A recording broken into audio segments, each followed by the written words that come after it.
Hello everyone. Welcome to a really exciting Facebook Live here today. It is April 20th.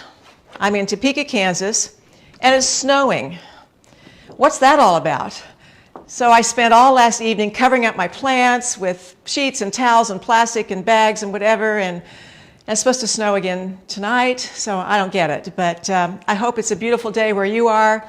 Actually, I love the snow. I don't know that I love it April 20th, but you never know. As we say in Kansas, if you don't like the weather, just wait a minute. It'll change. So, just a couple of announcements before we get started in the heart of the topic today. This is So Confident Week. Last Friday was the launch of the video for the Charlie Bomber jacket, and I hope you've all had a chance to watch it and you've gotten your kit or you've gotten your materials and you're cut out and ready to go, or maybe you've even sewn it up. We've begun to see a few of those garments on the private Facebook page for So Confident Series 10 2021. So it's great to see those. And this Thursday, 2 days from now, is our Q&A Zoom calls, one at noon, one at 6 o'clock Central Time, Central Daylight Time. So I hope to see you there. I have lots of things to share with you on that. So we're having a tea party today. This is Celebration Day. It's amazing to me that we've been doing Facebook Lives for 1 year and 1 week, actually. I can't believe that we're on our 53rd Facebook Live. I can't believe we still have topics to talk about, and I guess we're not done yet. I have more. I even know what we're doing next week, which I'll tell you about later. And then I also remembered that this is the 30th year of us being in the sewing workshop business. And I'm going to talk to you a little bit about that in a minute. But first I have to talk to you about tea, of course. Even though we're going to talk about T-shirts today, we have to talk about tea since we're having a tea party. I hope everyone has their cup of hot tea or their glass of cold tea and you're sitting by, relaxing. But I'm a girl who never liked tea. Hot, cold, didn't matter what variety, what flavor, what color, I didn't like tea. But 2 years ago in the summer, Michelle Wildenhouse and Nancy Schreiber and I went to a little town called Albi in France. It was right after our workshop in France at Chateau Dumas. And we were sitting at a little table outside on the corner, of course, in one of these little great streets in a small town, France. And there wasn't anything to do but order tea. It's all they had. So I ordered tea. And it came in a lovely pot and cup, and it was brewing as it came out the door, and it was served by a cute guy, and all that. And I loved it. It was the best tea I'd ever had. So I came back to the States and ordered the tea that you can get quickly. It's not like it's that unusual, but it is made in Paris, and I thought I would share with you the brand of tea. I'm not even going to try to pronounce it because I will obliterate this, but I drank this, steep it and ice it, and drank it as my iced tea, and I absolutely love it. So you might want to just check out their website. It's a gorgeous website. They have tea schools, one in New York, one in Paris, one in Moscow. So the one in New York is closed at the moment, but it'll be open soon. And if you want to go to tea school, head to New York and learn all about how to brew your own teas and the flavors of teas and serving tea and steeping tea and everything you want to know about tea. And in addition to that, I follow an artist by the name of Ruby Silvius, who does paintings on tea bags. And if you want to treat yourself to 3 minutes of a beautiful little video, go to her website, rubysilvius.com, or you can go to her Instagram account, SylvieRube, and check out her little video and all of her artwork. And I actually bought one of her pieces, but this is a tea bag that's been painted in a little fashion, with a little fashion garment. It's a coat, a little striped coat. But she does not only these small little bits of painting on tea bags, but she also does huge artworks made out of tea bags. But this little 3-minute video, first of all, is just the way it's shot and filmed is beautiful. But she shows you the process of how she brews the tea, how she takes apart the bag, empties it of the tea, flattens it with an iron, and then she watercolors it, and you can see the kinds of paints that she uses, and it's really beautiful. So I watched it this morning, and you know, it was just that calming 3 minutes of getting ready for this frantic Facebook Live that we do every week. So enough for tea, back to the sewing workshop. So 30 years ago, I bought the sewing workshop in San Francisco. I think I mentioned that even last week. And it was in January 1. And shortly after that, the American Sewing Guild National Convention was in San Francisco. And I was asked to teach. And I'd never done anything like that. I'd never taught at any place. And I'd never been to a convention, particularly a sewing convention. And so they sent out this notice that if I would bring my products, I could sell them at this table that teachers had at the ASG National Convention. I thought, oh, products? We don't have any products. We just do classes here at the Sewing Workshop in San Francisco. So I decided to put together a pattern. So this was our very first pattern. And it's called the Japonesque top. Now, we, meaning a few of us at the sewing workshop, hand drew these patterns, this Japanese top, on large paper in pencil, typed up some instructions because it was before I owned a computer, and folded it all up and put it in a large manila envelope and slapped a sticker on the face of it and sold them for $20. And we made 200 of them. And they sold in the first hour off the table. And I thought, I think I'll get in the pattern business. And that's what really launched the whole 30-year now span of being in the pattern business, was just this very first attempt at seeing if anybody would appreciate anything that we were doing and the patterns we were doing and so forth. So, Japanese top. I still like this. I toy with the idea of bringing this back, so if you like it and you think we should bring the Japanese top back, say so. Let us know. It's been on the radar for about 30 years now, so maybe it's time to bring it back. So today I'm going to show you all of our T-shirts. Now, we had a little discussion within the office of what is a T-shirt. And everybody had a little different idea about it. Erin's idea was that a T-shirt has a neckband. My idea was it's just a T-shirt, not anything particularly special about the design of it. It's just like you would go to the mall and buy a T-shirt. And I think Betsy had other ideas, and I can't remember what it was. But we have a lot of patterns that are to be made in knit fabrics, which could also be classified probably as T-shirts, but I put those in kind of the tops category. So I just boiled it down to 7 pieces that I consider basic T-shirts. Things that you can wear on their own, things that you can wear under something else, and pieces that you can alter and vary and change things and sew. I'm going to show you each T-shirt. I'm going to talk about the fit and sort of the general character of them, and then I'm going to show you 2 or 3 variations of each. And that was a challenge in itself as well. When I was pulling out all the variations of all these T-shirts, I had this many garments to show you, which I knew we'd be here until 2 o'clock this afternoon. So I boiled it down and tried to just kind of focus on the easiest and the most fun variations that we have. So let's start with the eTee. This was I believe, our first download T-shirt pattern.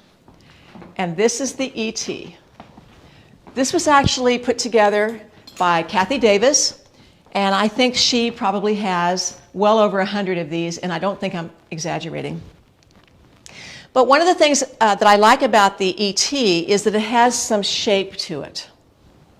It's not super fitted, but it's not oversized either. This is a T-shirt that needs to fit you, and it's not going to be sloppy. It has a curved hemline and it flares out. Some people take that flare off. I actually kind of like it.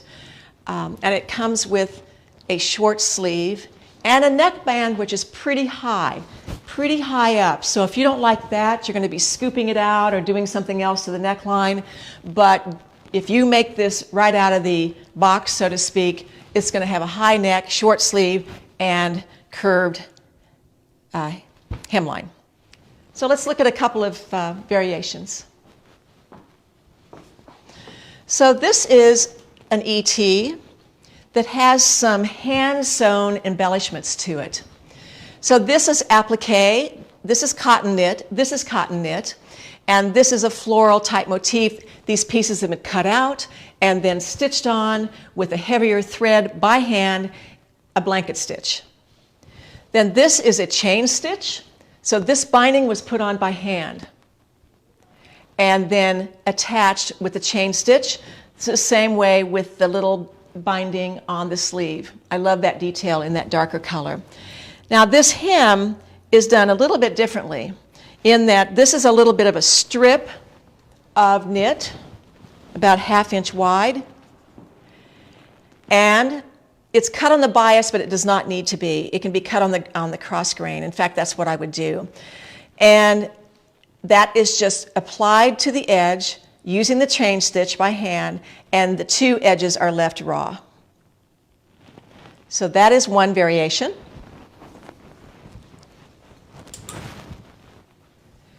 You can lengthen the sleeve of an eTee and have a totally different look. I do this a lot. You know, any length from a little bit longer to 3/4 to bracelet length to long sleeve, doesn't really matter. Everything else is the same with the curved hemline and the binding. It just has long sleeves. So you can go from cool weather, warm weather. Now here we get into a little bit more of a variation. This is the eTee that has now a funnel neck to it. This is actually the back of it, now that I see the seam. I've put plenty of bindings on with the seam in the front, by the way, and I always have to decide whether I'm really going to take them out or not.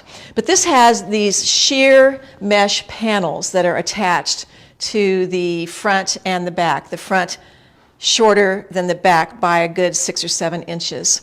Long sleeves, and then back to the neck binding. The neck binding, you use the neck binding piece that comes with the pattern that's normally about 2 1/4 inches wide. And if you want to make a funnel neck or a turtleneck, you just use that piece and make it wider. And the application is quite similar. So this has been straightened out just a little bit, and the hem is no longer curved. It's straight across.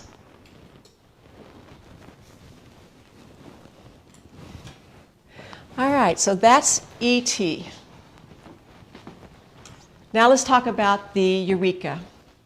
This is a much less fitted garment, more squared, not much shape to it, a little larger neck, and it has a band on the sleeves that can be left like this, or in the pattern we talk about rolling this up for a little detail.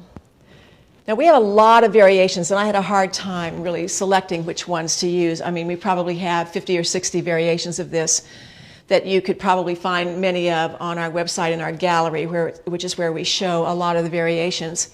Erin made this. It's in a French terry, so you can see the loopy texture on the inside, the smooth texture on the outside. But that French terry is a perfect fabric for any of our t-shirts, and particularly for the Eureka top. So let's look at some variations.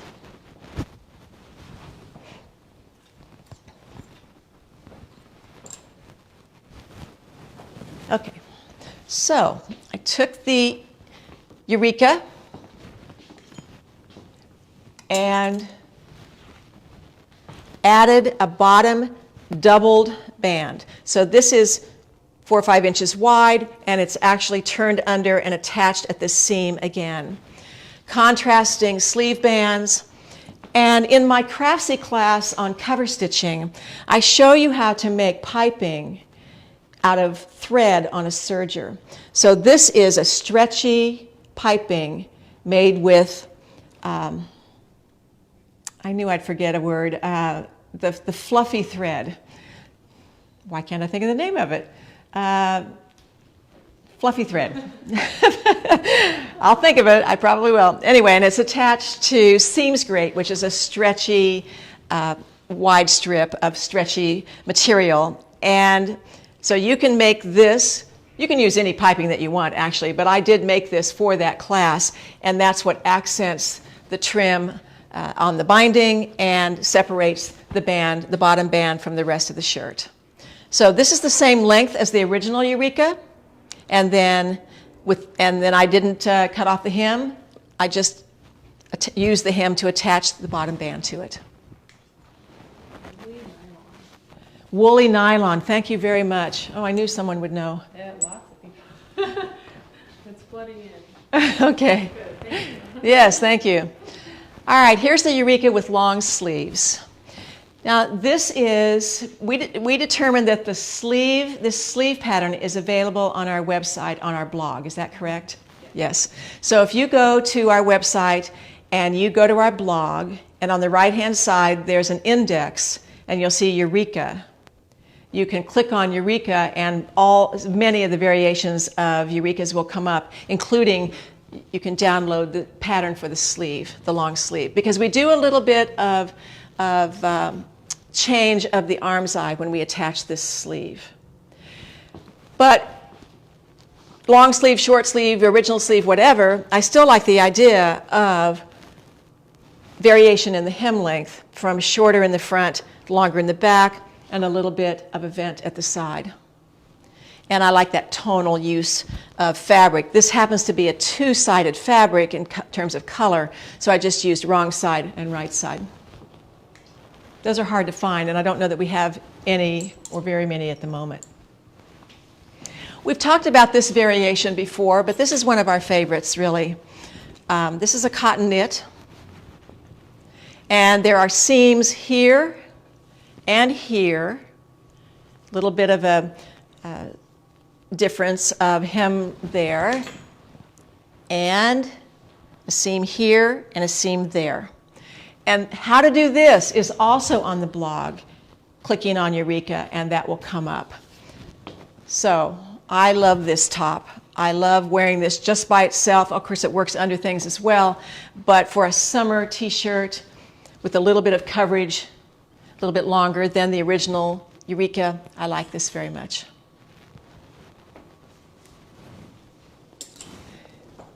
The Eureka can be lengthened to a tunic or a dress, and you can do some insertions of contrasting colors. And remember that you can also delete the band, or you can have a much narrower band. This band can be narrow or wider. It can even be wider than this if you want to lengthen the sleeve, so to speak. You could bind this, or you could add a narrower band. This is an eTee fabric, so it's very slinky, but it's a nice tunic. Wear that with leggings. This would be a dress on Betsy, a long dress on Betsy. So it could be a dress. And then Erin made this. The Eureka is one of the garments that can be made in a woven fabric. It does not have to be a knit. There's enough ease in this pattern that you don't have to worry about the fit of it. You know, when translating t-shirt patterns from knits to wovens, you've got to do some work on that on most t-shirt patterns. But this one, Eureka, not so much. But she's used a variety of checks and chambray, little plaids. Again, she's used a binding for the arm instead of the full width of the band. This happens to be knit, and this is knit, but that's just kind of a coincidence. It doesn't have to be. It could be woven. But if you're going to do woven bindings, then you've got to cut that on the bias. If you're using knit bindings, they can be cut on the cross grain. Remember that. So that's the front, and the back is solid. And this is how to do this is in a tutorial called Eureka Remake. And there are some other things in that as well. But just remember, it can be made in wovens as well. All right, let's go to the swing tee. So I think I've already said that these are some of my favorites. Well, this is my favorite too. I'm not sure which one I like. I wear all of these. But this is the original swing tee, which was part of our series 7 or 8. Series 7, I think. It was part of the pattern package of Series 7, So Confident, but you can buy the pattern separately, swing tee. And if you were to make it just like the directions, it would have a little more of a scoop neck than the eTee, a little more open, and this is the length of the sleeve, right above the elbow. And this has a definite set-in sleeve. In fact, for some people, it's set in too much. So if you have narrow shoulders, this is probably a t-shirt you're not going to have to do a narrow shoulder adjustment. Erin has to actually do a broad shoulder adjustment on this, and actually I probably should. I just don't, but I should. But just know that this is a narrow shoulder already, and definitely a set-in sleeve. And this has a lot of ease in the hip and the waist, so most people don't have to do anything in the way of altering this to fit the garment. They're just worried about fitting the bust, and that would be your size. All right, so variations. Let's look at those a minute. For some reason, I'm out of order here. All right, so we have a tutorial that shows you how to do a little cap sleeve and how to lengthen it. Now, you say to yourself, well, you know, it should be easy to lengthen. You have two choices. You can either lengthen at the bottom, which means that it's going to continue to come out and be even bigger at circumference at the bottom, or you use this circumference, the original circumference, and blend from here to the new bottom. So we talk about that in that tutorial of how to lengthen and shorten angular shapes. You can see this neckline, how nice that lies flat.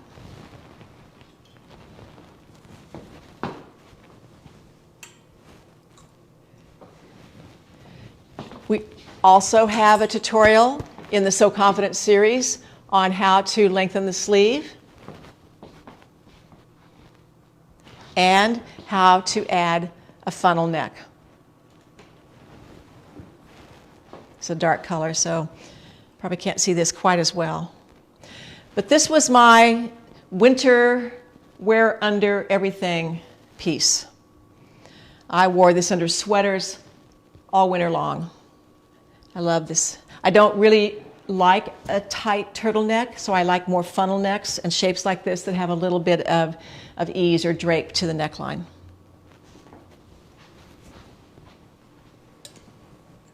And then we have a tutorial on turning the swing tee into a dress. We also have a tutorial on how to do a couple of different V-necks. There's a V-neck where you apply the binding and you just pinch it at the V and sew that little wedge. This is a different technique where this particular binding overlaps here. So it's a narrow binding that's overlapping. And this is exactly what you see in ready to wear. And it's not that easy to sew, but we have a really good technique of how to do it. So this is V-neck, 3/4 length sleeves, and now we have a seam here that also becomes this panel becomes the inside of the pocket. So we've added this little shaped pocket.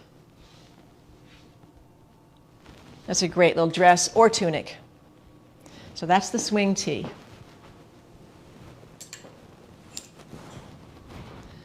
All right, let's go to the trio. Now the trio was one of the first patterns that we ever had as a t-shirt. And the original pattern came with a top and some pants. The pants were very much like our Picasso pants that we have today. But the trio is a totally different shape. It has a raglan sleeve.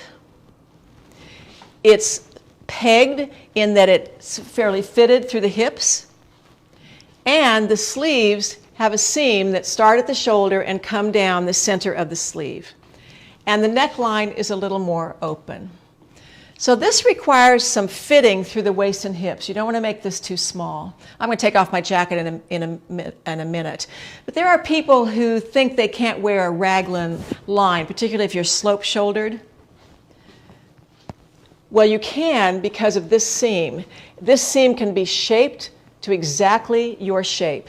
If I were making this, I would put this together and I would base this seam and I would put it on, and then I would pin it to my shape, and then sew that to shape. So it would look, you can wear, this is now just a detail line, it's not a fitting line. So I'm going to take off my jacket, and you can see I have on the trio today. And you can see that it's pretty fitted through the hips. And it's pretty long. I've made it shorter, but it is a longer t-shirt. But I like the way this feels. I like the generous fit through the shoulders and the bust, and yet it looks good under another garment because there's not a lot of volume to the bottom of this t-shirt. So that's trio. So let's look at a couple of other variations. Here's a trio that looks just pretty much like a trio, but the back now has an inverted tuck, and the back is curved, so we call this the swing trio. And this is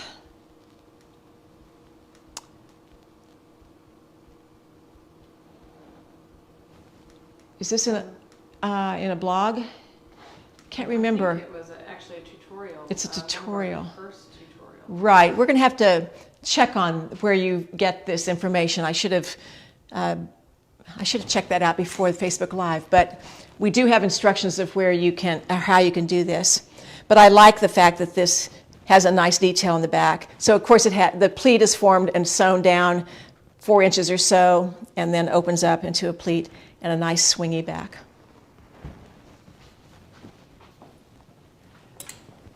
You can make it as a jacket. This one was made by Karen Turnow in Oregon. And this is a cotton knit, and she's actually taken the edge of this and pulled it to ruffle it and added a second layer. So it's like it has a facing. So there's 2 layers that form a ruffle, and one is slightly wider than the other. And then she's inserted knit, 1 layer of knit that curls. You know, when you pull a jersey, it will curl. And that curl then, when inserted, looks like piping. So this is actually a flat piece, but when curled, it looks like piping. She's turned the bottom, bottom of the hem up, and then inserted the piping. And used the inverted pleat. So this is French terry, and by turning the hems to the right side, you get a little bit of a texture difference. And the stitch here is one of those wavy stitches, one of those decorative stitches on your sewing machine that you never use. So it adds a little bit of interest in the stitching as well. So that's the cardigan, trio cardigan. Simply split down the middle. That's all. And then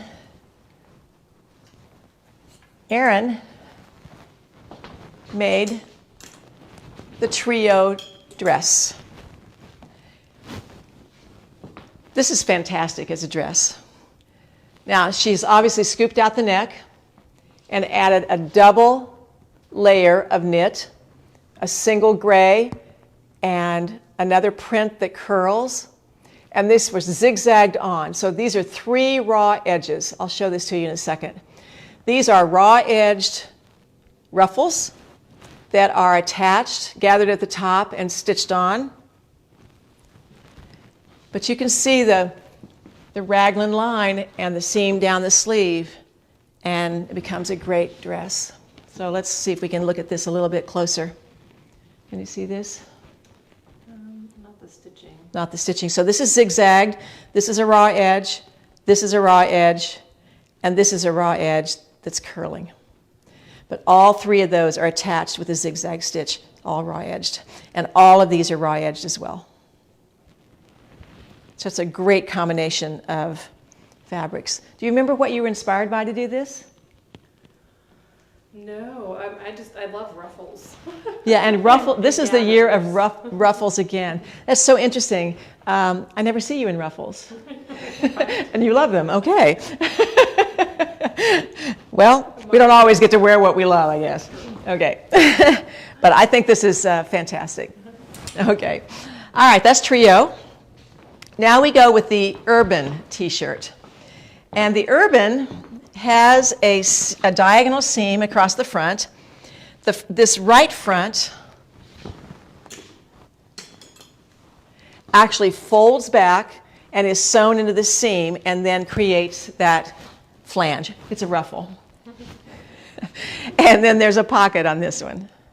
Pretty non-functional pocket, but you know, for a hanky or something like that. It comes as a long sleeved or short sleeve version. And the binding is put on a little bit differently because it's not connected. It's one binding that's simply attached to the top edge. So, variations of that. Here's the short sleeve version. Still has a tag on it.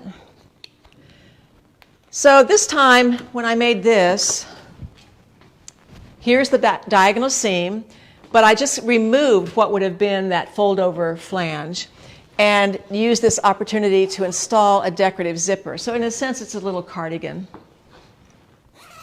And these are scraps of fabrics, knit fabrics, all stripes, from various other T-shirts and garments that we've made around here.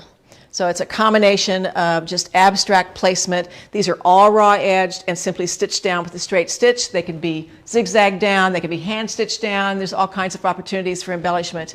And of course, we love our little black and white stripes for bindings and bindings on the edge.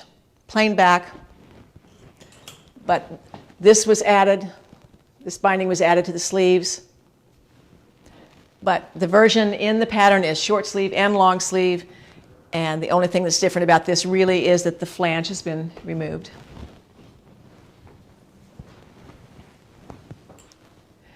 Now I happen to like this as a just plain T-shirt.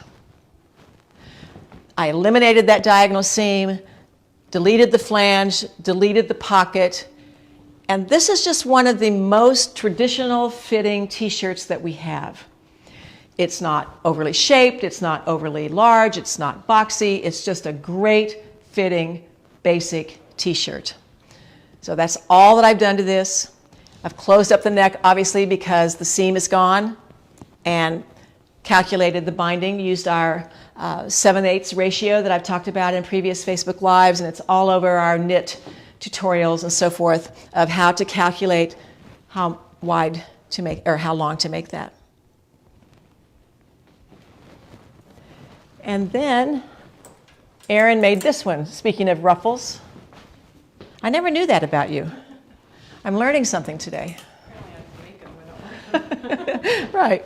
So this is the short sleeve version, view A or B, I'm not really sure what.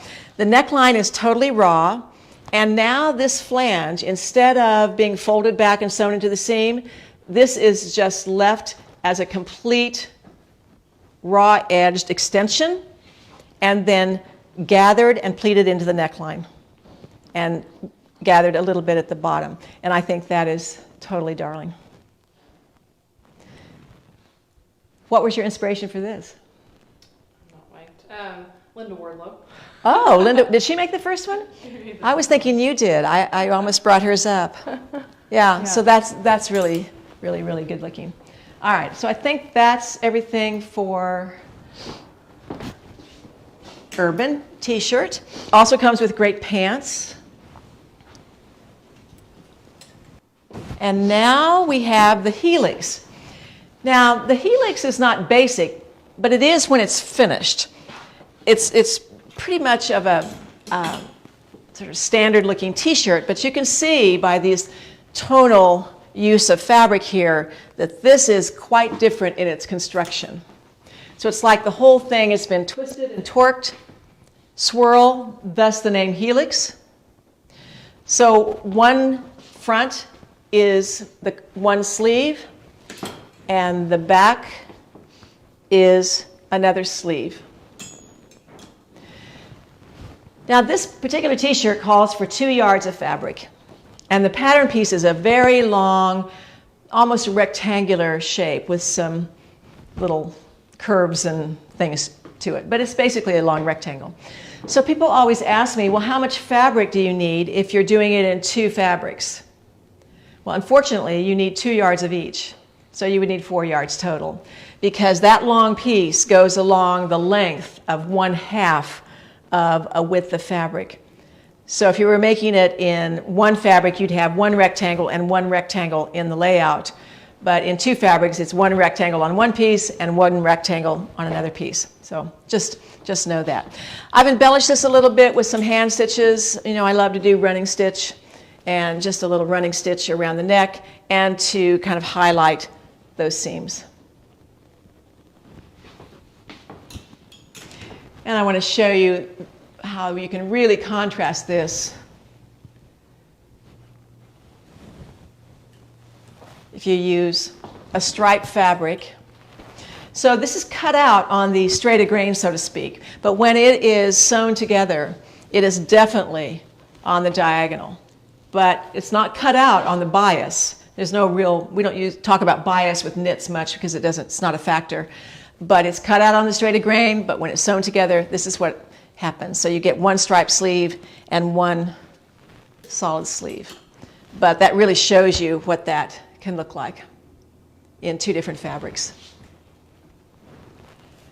And then one of my favorite ones for, well, let me show you this short sleeve one first. It's easy to shorten the sleeves. And I've done the same fabric here, I mean the same color of fabric here. This is a solid white knit, and then this is a more transparent knit gauze, linen knit. And I've shortened the sleeve. So this is my summer version of the Helix, and I wear a little camisole underneath it. Quite wearable.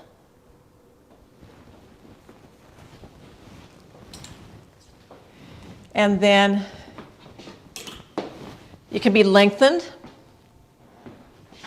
And again, I've used 2 colors of neutrals, which, by the way, I am seeing all over the place. Not only is color in, but if you're a non-color person, white and off-white and cream this year is all over the place. I happen to get emails, daily emails from Bergdorf Goodman, even though I don't shop there, but I like their emails, and everything this season from them is all neutral, which is really interesting. So you have this off-white body and sleeve, and then a cream back and sleeve. I've taken this same binding and simply made it wider to apply it.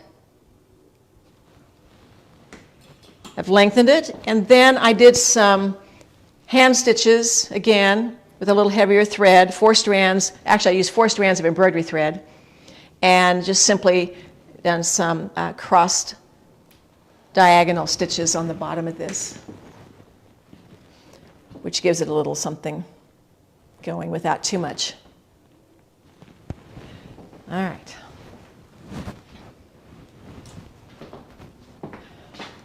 And the last T-shirt is the newest T-shirt to the line. This is called the Noto Tee.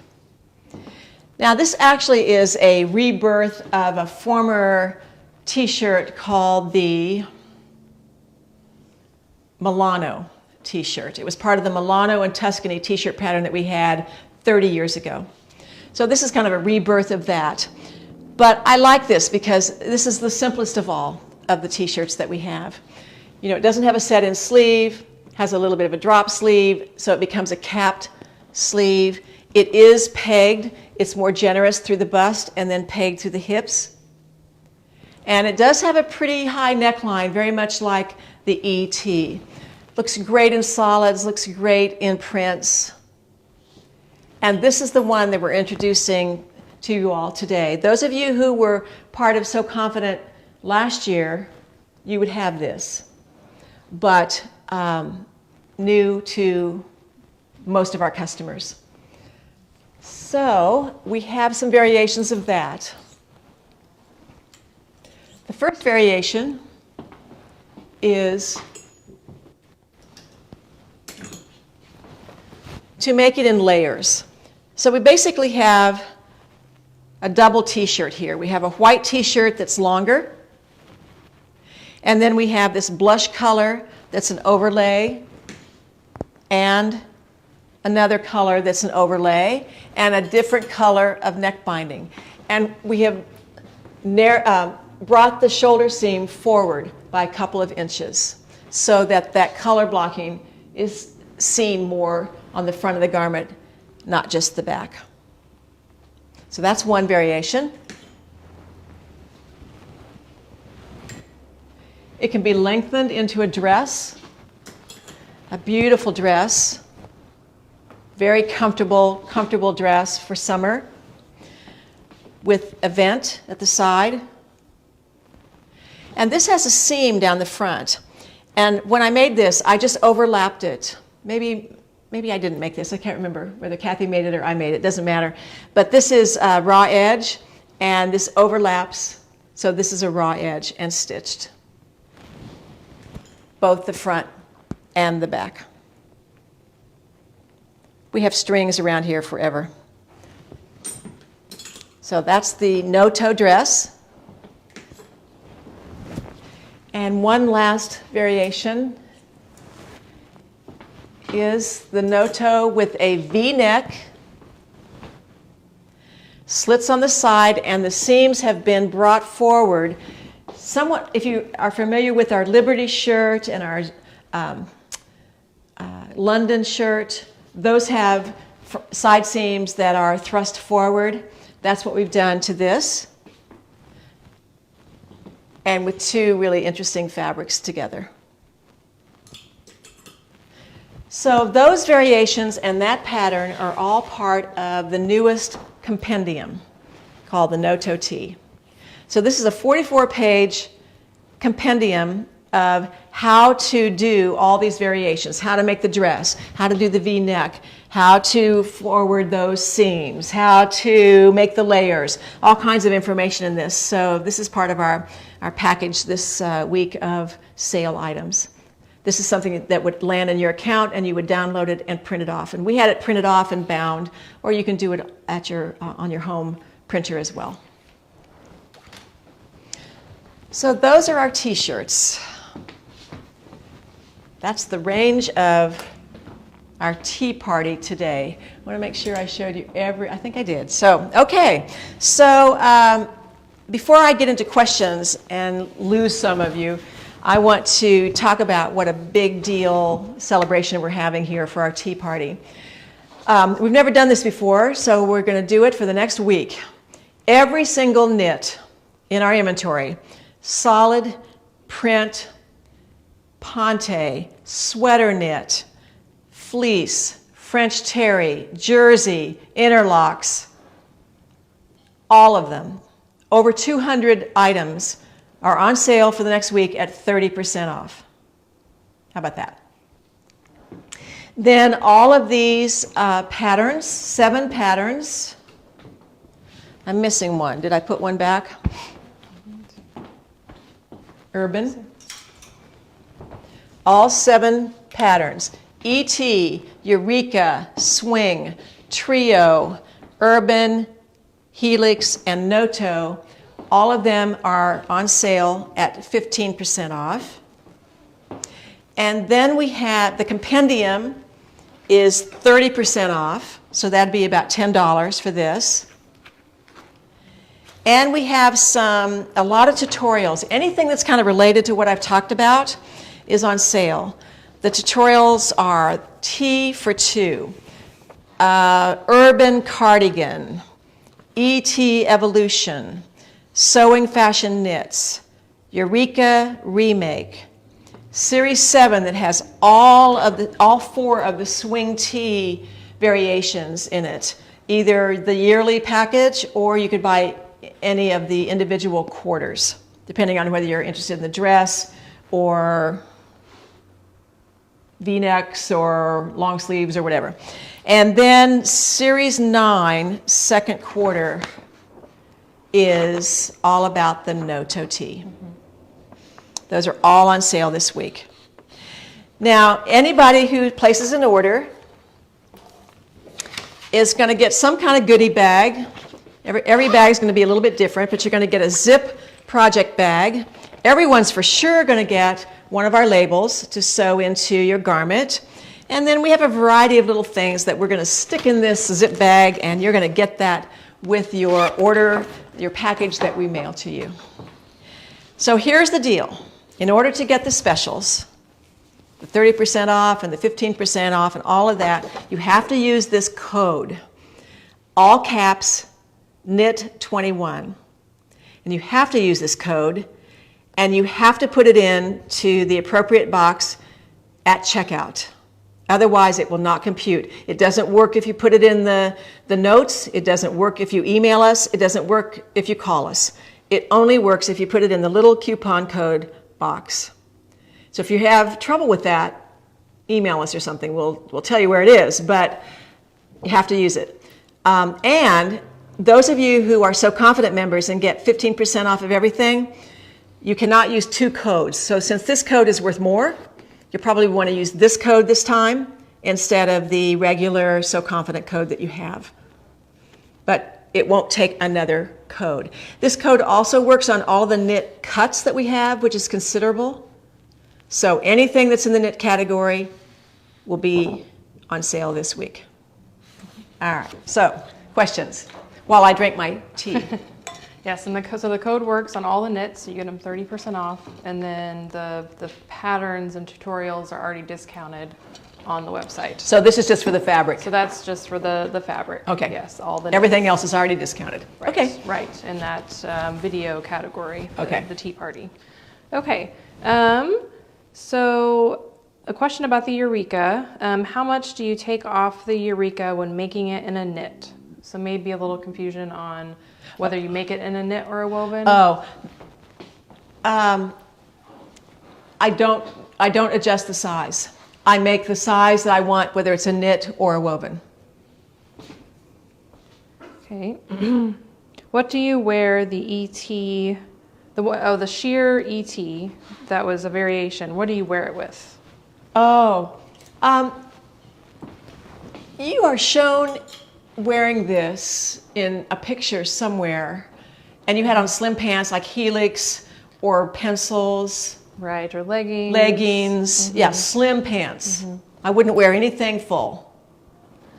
Though I would challenge you to put it on with Picassos, because I feel like you can wear Picassos. I can wear everything with Picassos, everything. that's true. Well, I should. I've never tried it on with Picassos. Right. Well, the other concept is to wear a long pencil skirt. Just a tubular long skirt. If you wanted to wear this dressy, you could go another layer of long as a skirt. That would be pretty interesting too. And they asked, where do you attach the sheer extensions? The sheer is attached to the hem. So the bottom of the garment hem and the shears are attached in a bottom seam all together. All those raw edges are together. So it's attached right here. When this hem is turned under, then that raw edge is the raw edge that these are attached to. Okay, some questions about the Eureka and the Noto, the ones that don't have a set-in sleeve. How would you enlarge the bicep area? You know, I think that the Eureka, I've never known anyone who had to increase the bicep of this one. Have you, Erin? I don't think so. No. This one is pretty okay, but if you did, then depending on the size that you're making, let's say you're making a medium. You could use the large, extra large, XXL opening and band. So you would just place your medium pattern on top of a larger size and trace that size and shape for that size. Now, if you're already making the XXL and you still need it bigger, then you're going to have to deal with it down here. You're going to have to bring this, you're going to have to lower that and open it up. And the same thing for the Noto. So this would have to be simply shaped like that. And I wonder if the Eureka would be a better fit in general if, this if for somebody who might want to enlarge that area. probably. Might be a better pattern. I think so. Yeah. Okay. Do we have a tutorial on making the wide shoulder adjustment? Broad shoulder adjustment. Is it in the fitting shoulders? Yes, fitting shoulders. We have in the fitting shoulders tutorial, we have the narrowing process, and the broad shoulder is just the opposite of that. In the fitting book that we have, it is shown and illustrated. Is there a tutorial for making a boat neck? No, we do not have a tutorial for that. And I wonder if you take a pattern that has a wider neck and you could translate it to... Yeah, if I were doing a boat neck, if I owned a boat neck T-shirt or a boat neck anything, I would copy it. And I would get some foam core and I would lay that down on the foam core and I would pin through the neckline. And then when I remove that, I can connect my dots, my pin dots, and transfer that to tracing paper and use that as my pattern. Is the trio tee that you're wearing, is that the normal neckline? Yes, Okay, so it's... normal neckline. Okay. Well, you know, I say that. This was made 30 years ago, but I think so. I don't think we did a lot of No, we didn't do variations variations of on the necklines on the trios. Yeah. trio. No. Can you give us measurement guidelines for the lengths of different sleeves? Bracelet length, 3/4 length? Measurement guidelines? Ooh, no, because I think that would vary on everyone, wouldn't it? I would think So I think that's something that's requiring a mirror. You would, or some garments that you already have. You know, measure what you have in your closet. I do that a lot. I'm constantly going back to my closet and measuring pants lengths and sleeve lengths. So I would do that and compare it. I would stand in front of the mirror, put the tissue pattern on, and adjust to where I liked it. But I'm not sure I can give you numbers right off the top of my head. You know, we're getting ready for the May So Confident, which is a shirt, and we're shortening the sleeve. And so Erin and I calculated that we wanted a 10-inch sleeve on her. And that's what I made, and she put it on, and we shortened it 1.25 inches. So you have to look at the total proportion of the garment. The fabric made a difference in this case because it was cotton and it wasn't drapey. So I think there are too many factors to really say numbers. Or what about, could you point out like maybe where the sleeves hit on your arm? Like with the, like... Yeah, I mean, to me a cap sleeve is here, like the normal swing tee is here. You could lengthen it right above the elbow to here.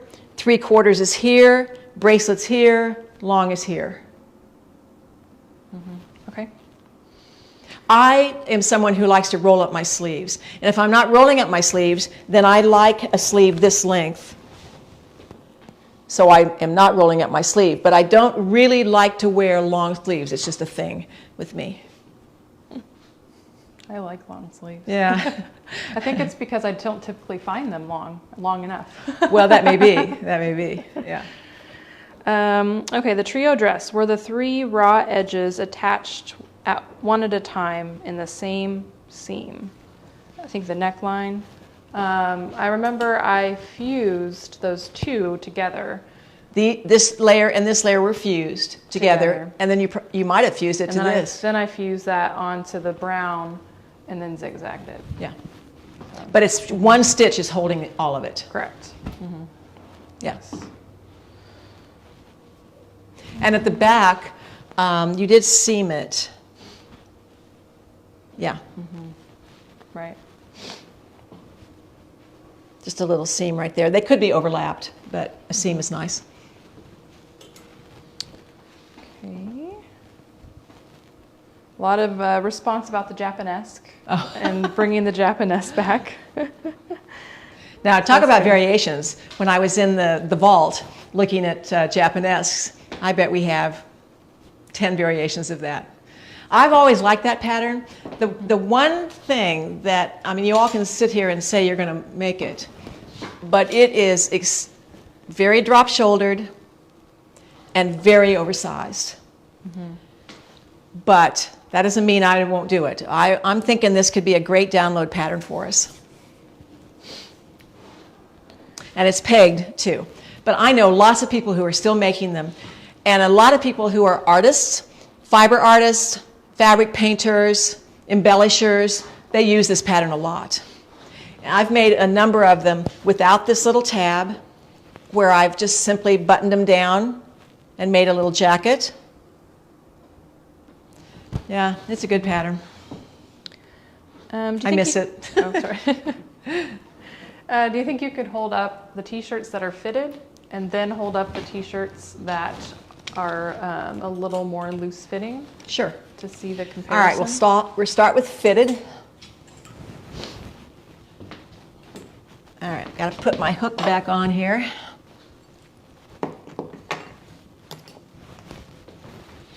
Okay, so fitted.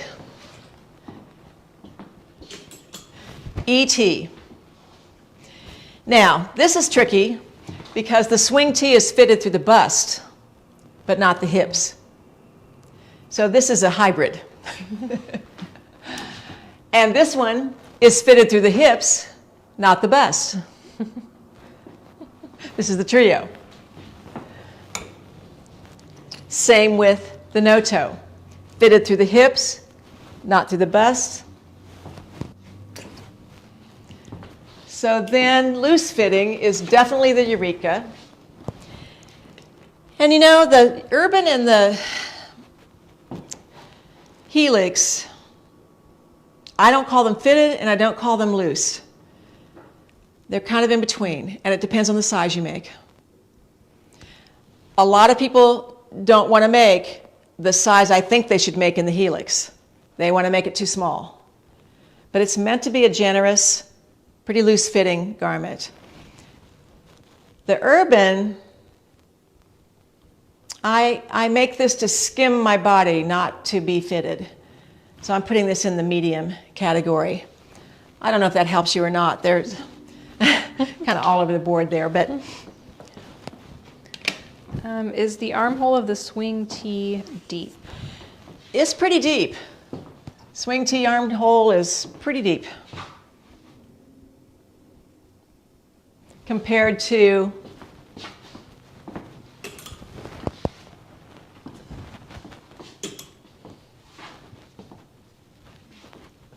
the eTee, for example.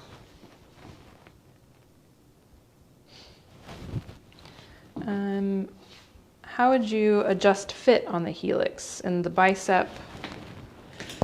The Helix, all right, so bicep is fairly generous already, but there is a sleeve portion to this pattern, and it's marked as sleeve, and so you could do your standard split across here and spread this. Now, if you want to make this bigger in the hips, then you've got to take from this, there's a dot right here. You've got to adjust this seam, and so you would make this part at that angle, and this part that angle. So it would spread that.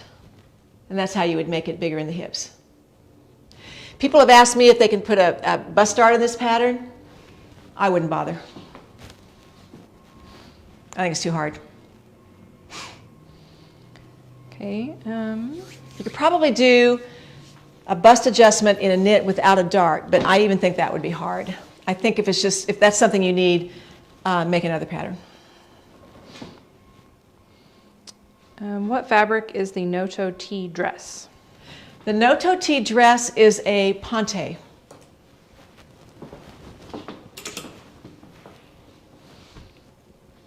How does the Noto differ from the Eureka? Oh gosh, they're not even close. All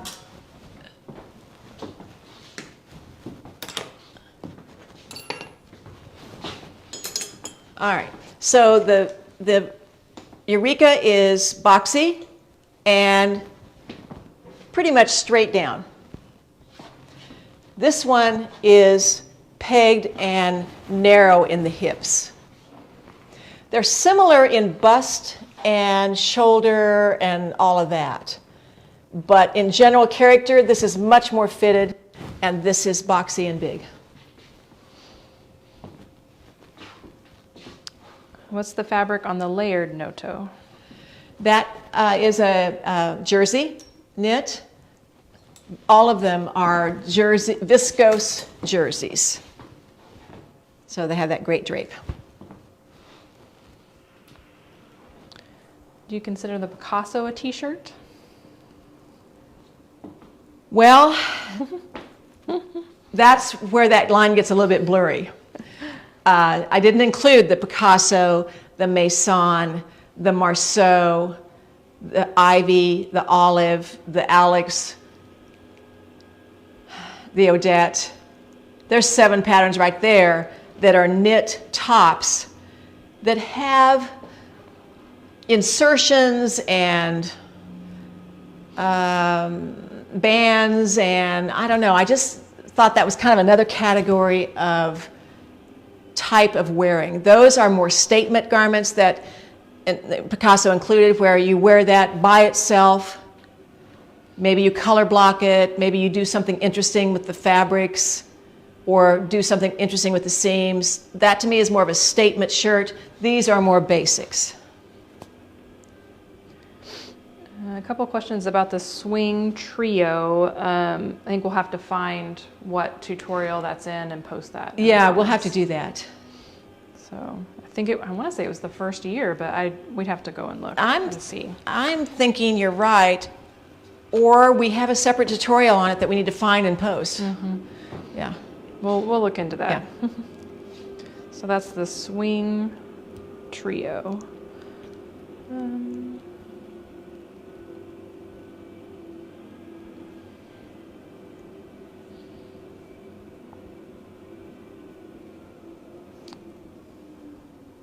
Sorry. Lots of great questions, lots of great comments. I'm just trying to get through to the questions. You know, I'm standing here while she's looking for questions and just kind of marveling at a 30-year history, and to think that a couple of these pieces we had 30 years ago and I'm still wearing them. I think that speaks pretty well for a pattern. Now I'll go through phases on this where I'll wear something hard for a while and then I'll let it go for a couple of years and then it comes back again. But I'm constantly kind of reassessing older pieces. And there's something about things that I make, I have a terrible time getting rid of them. If I buy something, which is pretty rare actually, I can get rid of that. But when I've invested my heart and soul and time into something I've made, wear it or not, it's hanging in my closet. I just can't get rid of it. And I go through frenetic periods of sewing, and other times I just can't do it. And I'm in a currently can't do it state of mind. I don't know what that's all about. If anybody has any tips and tricks, hats off. But I've sewn for 30 years for a deadline, basically. And there are just times when, and I'll still meet the deadlines, but I'm not having as much fun meeting those deadlines as just sewing on my own, leisurely, with no idea of when it will get done. But it'll come back. Give me a week. It'll be okay. Oh, you ready for me? Yeah, I'm ready. Okay. I was just filling time, filling space. Okay. If you have a larger bust, would you do the Eureka or the Noto?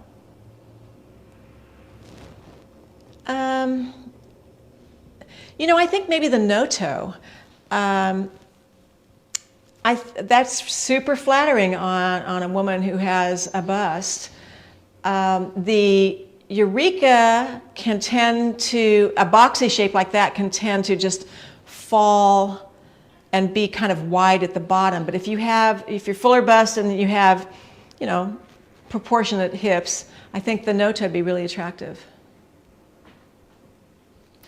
They would like to see the Japonesque on. Oh my gosh. Okay. Well, the top button was missing, so that's a pin. I'll have to deal with that. But yeah, I'll put it on. I haven't had this on in a long time.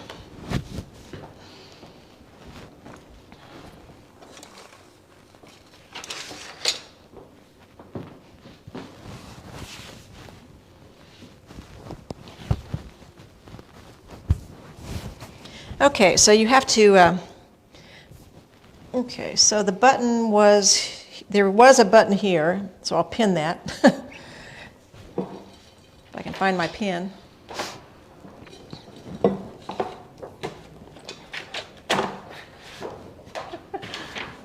She's going to grab me a pin. Okay, so there's a button on the inside seam, and that goes into this buttonhole. And then this tab buttons here. And this pins. Is that about right? Does it look? I think so. Look about right. Yes, that looks good. Okay, so roll up those sleeves.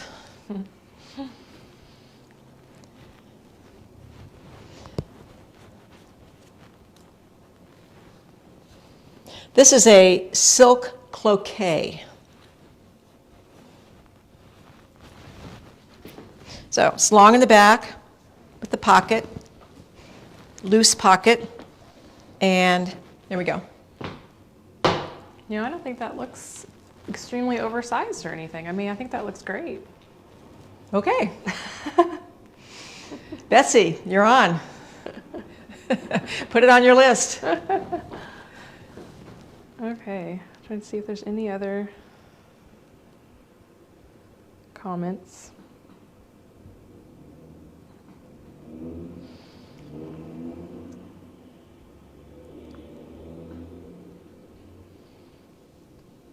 Actually, quite a few. Do we? Really? Yes. More comments? More questions? More questions. Okay. That's okay, fine. Let's see.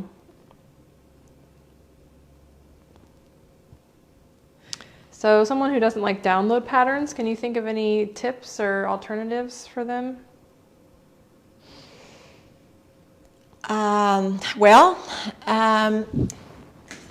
Maybe point out the ones that are printed. Right. So the Eureka is print.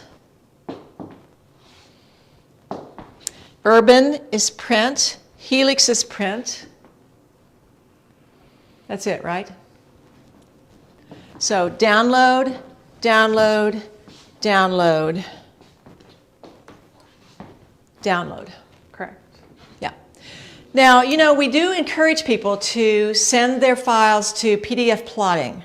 It's a super simple process. The pattern is back to you on large sheets quickly.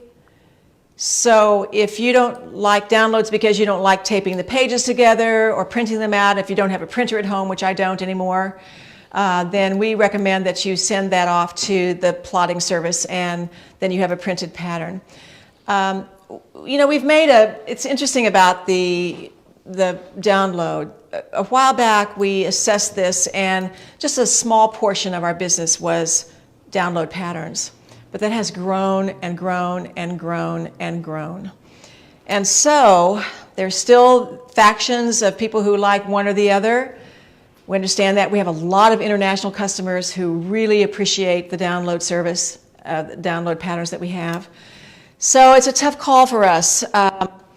You know, to print a simple T-shirt pattern is a costly endeavor for us, and it seems more cost-effective to have it as a download.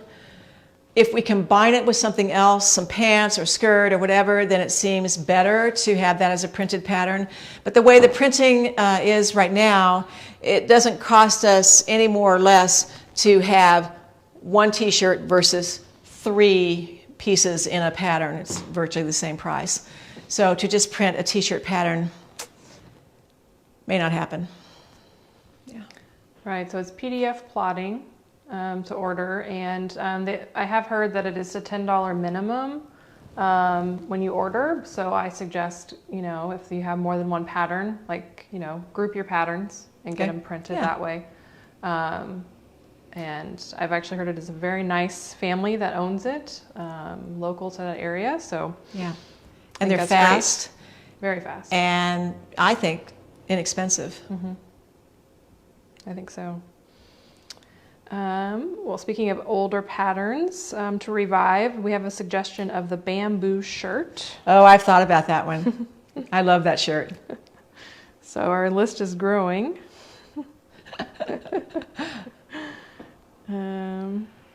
Lots of congratulations on 30 years. Well, you know, you're not in business for 30 years unless you have customers. And it's been phenomenal. I mean, we have customers who have been with us since day one. I can remember sitting across the sewing table with Ann Nutting at the sewing workshop in San Francisco, and we compared notes on how to run a Bernina. And, you know, we've known each other now for 35 years or so, and people are always emailing me and saying, I have that original origami, or I have that original. There are going to be people who say, I have that Japonesque in that manila envelope, which we later printed in a regular print tissue pattern and all that. But seriously, you don't exist for 30 years without great customers, loyal customers, returning customers, and new customers as well. So we really are quite grateful to all of you for helping us stay in business for this long.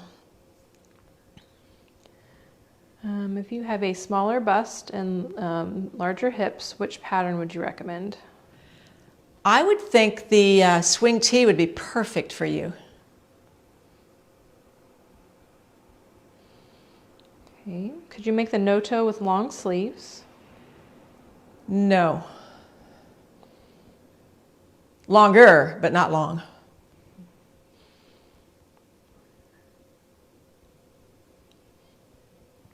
I did have a question about where to put the discount code, so that might be an important one to say again. All right, so Erin, you explain that. So when you're in your shopping cart, when you can view all your items in your shopping cart, it's on the left-hand side of the page. Right underneath your total, there is a section that says redeem code. You want to click on that, and a box will pop up right in that same section, and you enter the code, KNIT21, and click apply or redeem, sorry. But nonetheless, you do need to click the button in order to apply it to your total. Make sure it does that, and then proceed with your checkout. And you get your 30% off. All right.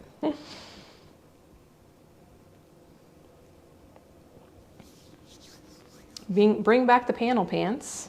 Oh, the panel pants. Yeah, we've had those on too. Those floral ones? Yeah. Those are my favorite. Yeah. We have a whole list of vintage patterns. The bamboo, the bento, the duplicity we've talked about recently, panel pants, Nico we've talked about, haiku. Yeah. How would the trio work for a fuller bust? I think it'd be great. Yeah. Mm-hmm. Does the sewing workshop still exist in San Francisco? No. I sold the sewing workshop to my manager at the time about, I don't know, 12 years ago or something like that, and it closed last year.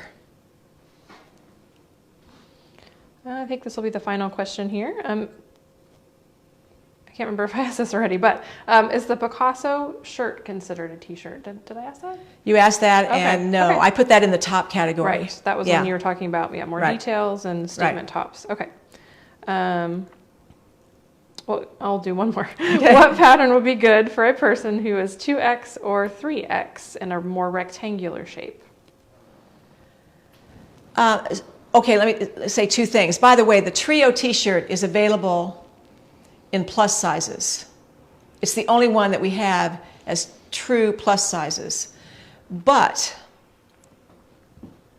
2X, what was the last part of that question? 2X or 3X in a rectangular shape. In a rectangular shape. Well, for sure the Eureka would fit a 2X or 3X, and it could be lengthened, and I think would just be great without any adjustments other than lengthening. Now, I do think the urban T-shirt has potential there if you know how to take a look at the grade marks of the extra small through the XXL and know that every seam is 1/4 of an inch out and just keep going. You can kind of do your own grading on that. And the urban would, in the XXL, that'd be pretty close to fitting a 2X already. And then a 3X would be easy to go another grade or two above that. That's probably my best guess, yeah. Okay. All right, again, we thank you so much for allowing us to celebrate our 30th and our 1st for Facebook Live. All of you are just our best friends, and we love all of you. So thank you so much. And next week we have a special guest from Bernina, actually, and it's all about serging, and I'm looking forward to that. So we'll see you next week. And in the meantime, maybe we'll cut a little knit fabric today.